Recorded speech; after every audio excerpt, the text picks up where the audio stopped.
Episode 3 of Star Wars Skeleton Crew is out now. It came out Monday night. And this is the first episode I'm going to be doing a breakdown. So we'll do spoilers.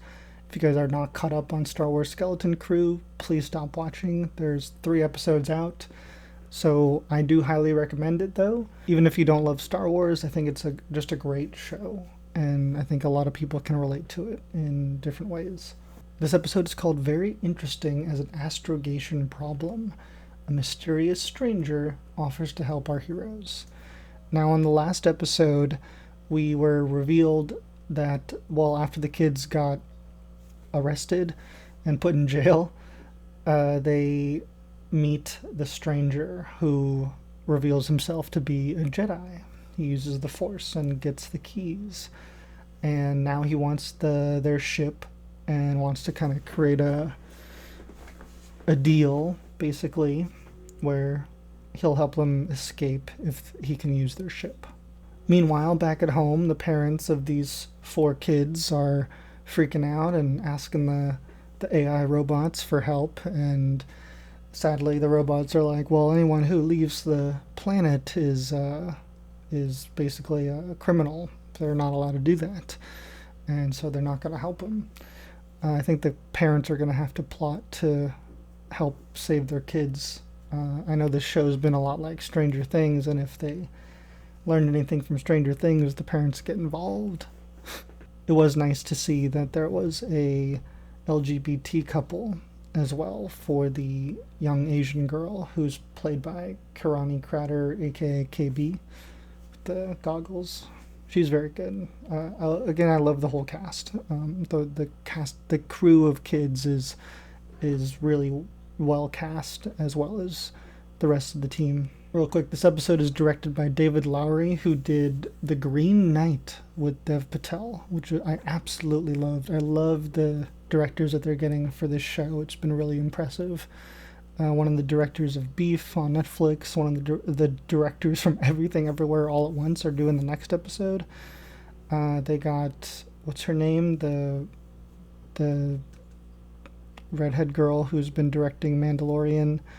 She's the daughter of the guy from, god dang it, it's killing me.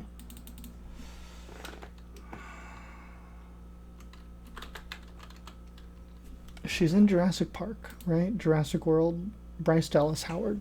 Thank you. She's Ron Howard's kid. That's what I was trying to think of. Anyways, back to the kids and Jude Law's character. He's trying to help them escape. The kids are asking some good questions, kind of what me and my partner were going through while we were being introduced to this new character. Like, we don't really trust him. Who are you? What do you want? And like, how do we know you're really a Jedi? You know, all these questions I feel like were being asked, and I feel like that was appreciated. It felt like we were being considered. I always love that in the stories where they kind of feels like the characters are answering our questions as we're asking them. There's still a mystery to this character. I still don't trust Jude Law's character.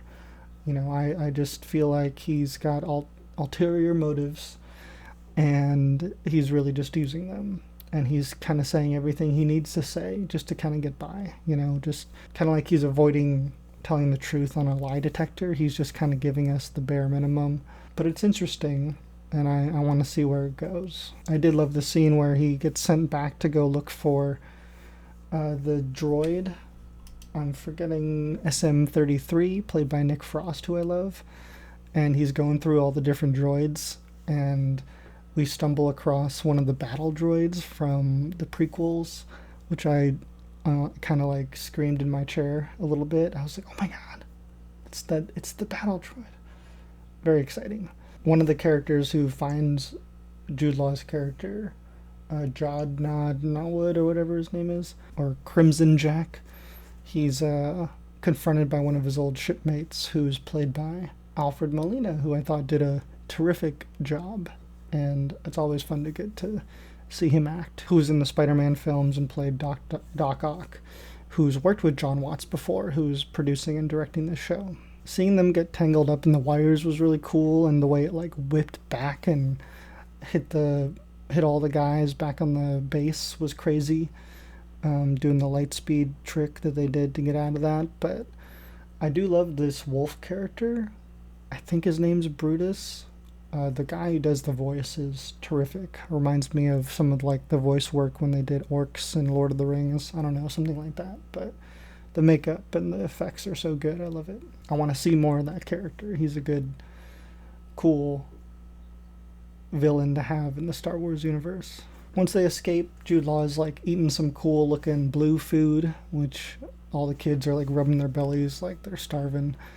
I love those small little details, getting to see like what type of food they eat in the Star Wars universe. SM-33 has a funny confrontation with Jude Law's character, kind of threatening him, also expressing that he doesn't trust him either, and does the funny kind of leaves and comes back just to say the I love that. I was dying just seeing Jude Law's face was priceless. KB confronts Jude Law's character again, just saying like she doesn't really trust him and she's done the calculations, and he continues to like show off his little light trick and try to continue this mystery that he's a Jedi. But he wants to take them to one of his like friends who knows planets really well, and in hopes of them finding their At-Aten planets, which I still think is one of the most fascinating aspects of this show. Figuring out, why is their planet hidden from every other place, is there really treasure?